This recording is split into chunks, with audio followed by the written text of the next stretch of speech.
अस्सलाम वालेकुम team, welcome back another module number 13। And इस मॉड्यूल में हम समझने वाले हैं पोर्टफोलियो मैनेजमेंट क्या चीज है और हम किस तरीके से अपना पोर्टफोलियो को मैनेज कर सकते हैं। आई थिंक इन्वेस्टिंग, ट्रेडिंग, इन सब चीजों में जो सबसे ज्यादा इंपॉर्टेंट चीज है वो पोर्टफोलियो मैनेजमेंट है। जब आपको पता है कि आपका जो कैपिटल है वो सिक्योर है, आपकी जो ओवरऑल जो मनी है, जो पोर्टफोलियो आपने डिजाइन किया है, बनाया है, वो अगर सिक्योर है तो आप रिस्क में जा ही नहीं सकते, ठीक है। लेकिन आपका प्रॉफिट भी लिमिटेड होता है, आप तरीके से मतलब सोच समझ के करते हैं, रिस्क कम लेते हैं, या आपकी कैलकुलेशन होती है। जब आप कैलकुलेशन रिस्क लेते हैं तो उसमें आपको, अगर आप कैलकुलेशन रिस्क नहीं लेते यानी किसी भी प्रोजेक्ट में डाल देते हैं, अगर तुक्का लग गया और आपको प्रॉफिट ज्यादा हो गया वो एक अलग बात है। लेकिन अगर पोर्टफोलियो मैनेजमेंट, रिस्क मैनेजमेंट को सही तरीके से यूज करेंगे तो आपका जो मेन कैपिटल है वो कभी भी जीरो नहीं होगा। और ट्रेडिंग, इन्वेस्टिंग में जो ये सारा जो पूरा कॉन्सेप्ट है, इसमें सबसे ज्यादा इंपॉर्टेंट है आपका कैपिटल सेव है। अगर आपका कैपिटल पोर्टफोलियो सेव नहीं है, आपकी जो ओवरऑल मेन कैपिटल जो आपकी इन्वेस्टमेंट है, अगर वो सेफ नहीं है तो फिर आपको ट्रेडिंग नहीं करनी चाहिए। आपको वही काम करना चाहिए जो आप काम पहले कर रहे थे। आपके लिए ट्रेडिंग बनी नहीं। अगर आपको ये नहीं पता कि आपने पोर्टफोलियो मैनेज कैसे करना है, आप इमोशंस को कंट्रोल नहीं कर सकते, देन पोर्टफोलियो मैनेजमेंट आपको सीखना पड़ेगा, अदरवाइज आप ट्रेडिंग नहीं कर सकते। ओके, तो एक होता है शॉर्ट टर्म पोर्टफोलियो, ठीक है, एक होता है लॉन्ग टर्म पोर्टफोलियो। जैसे फॉर एग्जांपल मैं क्रिप्टो में इन्वेस्टमेंट कर रहा हूँ, ठीक है, अभी जनवरी से मार्केट पंप होना स्टार्ट हो गई है, तो मैं क्या करूंगा, शॉर्ट टर्म पोर्टफोलियो बनाऊंगा कि ये कॉइंस मैं शॉर्ट टर्म में सेल करूंगा, ठीक है। ये मेरा पोर्टफोलियो इतनी अमाउंट है जो कि मैं शॉर्ट टर्म में इस प्राइस तक जाएगा तो मैं इसको बेच दूंगा। या अगर हम स्टॉक मार्केट में है तो हम वहां पर भी ये चीज देखेंगे कि जो शॉर्ट टर्म प्रोजेक्ट्स है, जो शेयर्स है, वो हम इस प्राइस में बेच देंगे थोड़े से प्रॉफिट में। तो वो शॉर्ट टर्म पोर्टफोलियो आपको बनेगा कि ये पोर्टफोलियो है, ये करेंसीज है, क्रिप्टो में है। अगर आप स्टॉक मार्केट में है तो आप देखेंगे ये शेयर्स है जो कि मुझे 5 या 10 जितनी भी आप लिस्ट बनाते हैं कि मुझे शॉर्ट टर्म में सेल करने, शॉर्ट टर्म प्रॉफिट के लिए मैं इनको बाय कर रहा हूँ।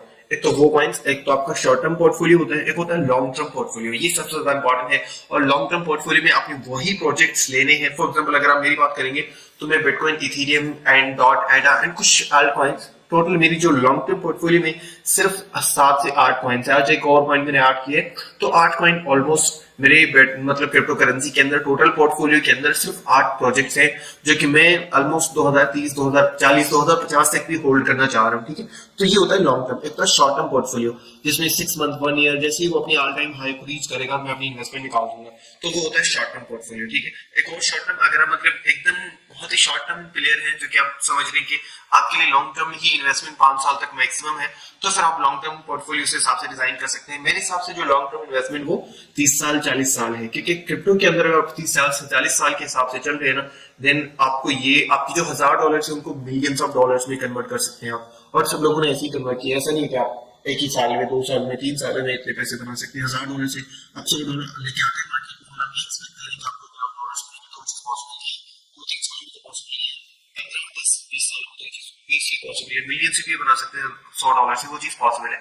तो क्रिप्टो की बात होगी, अभी हम स्टॉक की बात करना है। स्टॉक मार्केट में मेरी जो शॉर्ट टर्म पोर्टफोलियो है वो है ही नहीं। मैं समझता हूँ कि स्टॉक मार्केट में अगर आप ट्रेडिंग कर रहे हैं तो आपके पास लॉन्ग टर्म पोर्टफोलियो होना चाहिए। मैं शॉर्ट टर्म इन्वेस्टमेंट करता ही नहीं स्टॉक मार्केट में।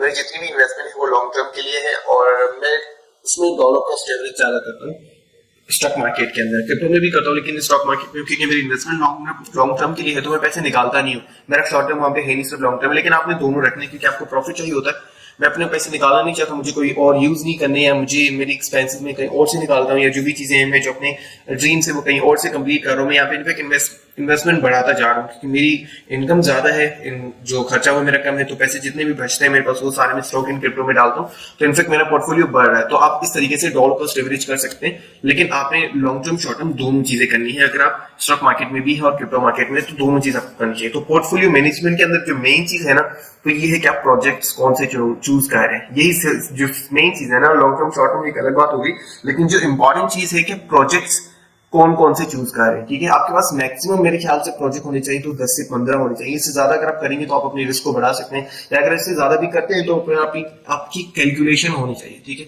देन ही आप अपने प्रोजेक्ट्स को बढ़ा सकते हैं। फॉर एग्जांपल अगर हम शेयर मार्केट की बात करें तो मेरे पास टेस्ला का है, एप्पल का है, एंड उसके बाद कोक का है, उसके बाद कुछ ऐसी कंपनीज है जो कि अभी स्टार्टअप्स में आई है, ठीक है। एंड एक और चीज मैं आपको बता दूं, अगर आप चाहते हैं कि आपको स्टॉक मार्केट में कभी लॉस ना हो, तो आप हाई जो मार्केट कैप्स होती हैं जिनका वॉल्यूम बहुत ज्यादा हाई होता है, जो हाई वॉल्यूम्स की जो प्रोजेक्ट्स हैं, जो स्टॉक मार्केट में जो शेयर्स हैं, आप उसमें इन्वेस्टमेंट कर लें, उसमें आपका रिस्क उतना ही होता है। ओके, अगर आप चाहते हैं कि आप थोड़ा सा रिस्क ले लें तो आपको उन प्रोजेक्ट्स में इन्वेस्टमेंट करनी चाहिए जो न्यू टेक्नोलॉजीज में आती हैं। एक और चीज मैं आपको बता दूं, मेरी स्टॉक मार्केट में जो इन्वेस्टमेंट है उससे रिलेटेड जो मेरा माइंडसेट है वो यही है कि आपको उसी शेयर में इन्वेस्टमेंट करनी चाहिए जो आपको समझ आता है। ठीक है, अब मैं उन्हीं शेयर्स में इन्वेस्टमेंट करता हूँ जो टेक्नोलॉजी से रिलेटेड है, जो एक्चुअली में कुछ मतलब जो ऐसा कर रहे हैं जो मुझे समझ आ रही है। ठीक है, अगर मैं कॉफी कोल्ड ड्रिंक पीता हूँ और उसके बाद मुझे लगता है कि ठीक है इन्वेस्टमेंट कर देता हूँ एंड स्टिल मैं राइट नाउ मेरे पास कोई एप्पल का कोई भी प्रोडक्ट नहीं है। ठीक है, बट उनके बहुत सारे प्रोडक्ट्स मैंने यूज किए हैं, उनकी मार्केटिंग स्ट्रेटेजी, उनकी बहुत सारी चीजें हैं जो कि मैं यूज कर चुका हूँ। ठीक है, मैकबुक भी यूज कर चुका हूँ, स्मार्टफोन भी यूज कर चुका हूँ उनका, एंड उसके बाद एयरबड्स भी यूज कर चुका हूँ। तो मुझे उनका जो चैन सिस्टम है कि अगर आपके पास फोन है तो आप कोई और हेडफोन या कोई और केबल यूज नहीं कर सकते, अगेन उनकी केबल लेनी पड़ेगी। तो एक नेटवर्क है ना, तो वो उनको पता है कि अपनी और एक और चीज आपने स्टॉक मार्केट में देखनी कि वो अपनी प्रोडक्ट्स की जो प्राइसेस है वो इंक्रीज कर रहे हैं। अगर वो इंक्रीज करे दैट मीन्स वो कंपनी खुद ग्रो करे। अगर आप देखेंगे एप्पल्स की प्रोडक्ट्स, फॉर एग्जांपल आईफोन की बात कर लेते हैं, आईफोन 13 के बाद आईफोन 14 आया तो उसकी प्राइस बहुत ज्यादा हाई थी, तो लोग क्या करते हैं उसमें इन्वेस्टमेंट कर देते हैं। ठीक है, लेकिन मेरा माइंडसेट ये है कि मैं जितने भी पैसे मेरे पास आते हैं उससे मैं उनके शेयर्स में कर लूंगा। ये होता है जितने भी प्रोडक्ट्स बाय कर रहे होते हैं वहां से मुझे बेनिफिट हो रहा होता है। ठीक है, क्योंकि ये डिविडेंड भी देते हैं सालाना, तो वहां से भी मुझे बेनिफिट हो जाता है।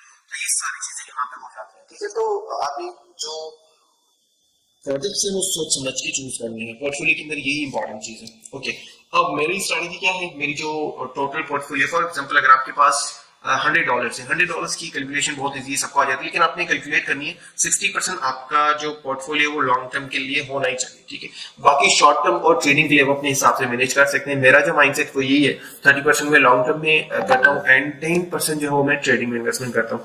ये आपका माइंडसेट अपने हिसाब से, आप आपको कैलकुलेशन के हिसाब से आपको चूज करना चाहिए कि आपको कौन सा बेस्ट लगता है, किसमें आप ज्यादा इंटरेस्टेड है, तो आप अपनी मर्जी से वो ही कर सकते हैं। ठीक है, अब लॉन्ग टर्म में मैं वही प्रोजेक्ट इन्वेस्टमेंट करता हूँ जो कि मुझे लगता है कि इनके फंडामेंटल्स बहुत ही स्ट्रॉन्ग है, और पोर्टफोलियो मैनेज के अंदर आपने वही कॉइन्स जो लॉन्ग टर्म वही कॉइन चूज करने हैं जिसके बारे में आपको fundamentals, technical analysis, qualitative analysis सब चीजें आपको पता होनी चाहिए। उसके बाद ही आप अपनी लॉन्ग टर्म प्रोजेक्ट्स को आपने चूज करना है। ठीक है, अभी हम सिर्फ कैपिटल की बात करें, फॉर एग्जांपल आपके पास $500 है। ठीक है, तो आपका जो 60% बनता है वो $300 बनता है। $300 आपने अलग कर दिए कि भाई ये लॉन्ग टर्म प्रोजेक्ट्स के लिए है, और बाकी आ जाते हैं 30% शॉर्ट टर्म। 30% कितना बनता है $500 का, मेरे हिसाब से $150 बनते हैं। तो $150 यहाँ पे अगर आप सिर्फ शॉर्ट टर्म में करेंगे तो उसमें ये वाले प्रोजेक्ट्स होंगे जो कि आपको आज लिए, 7 दिन बाद, 1 महीने बाद, 2 महीने बाद आपने उसको बेच दिया, या 6 महीने बाद आपने उसको बेच दिया और आपने थोड़ा सा प्रॉफिट आपने लिया और उससे वो आप निकल गए। ठीक है, 10% आपने ट्रेडिंग के लिए यूज करना है। मैं जो खुद यूज कर रहा हूँ ट्रेडिंग के लिए 10% ही यूज कर रहा हूँ। वही 10% फंड कभी बढ़ भी जाता है क्योंकि जब हम शॉर्ट में आ रहे होते हैं, फॉर एग्जाम्पल अभी जो मार्केट नीचे गिर रही थी तो मेरी जो 60% है उसका भी ऑलमोस्ट 20%, और ये जो 30% टोटल अमाउंट है वो, एंड ये टोटल 40% अमाउंट मेरे टोटल पोर्टफोलियो का मैंने ट्रेडिंग में लगाया हुआ था। तो समटाइम आप उसको चेंज भी कर सकते हैं, और बाकी अगर मार्केट सही चल रही है तो आप अपने हिसाब से जो स्ट्रैटेजी में यूज करो वही करनी चाहिए। समटाइम अपनी स्ट्रैटेजी को थोड़ा सा चेंज कर सकते हैं, लेकिन आपकी कैलकुलेशन होनी चाहिए। विदाउट कैलकुलेशन आप ट्रेडिंग करेंगे तो इसलिए आपको लॉस ही होगा। ओके, आई होप आपको समझ आ गया होगा कि पोर्टफोलियो किस तरीके से मैनेज करना है। थैंक यू सो मच, मिलते हैं नेक्स्ट मॉड्यूल में।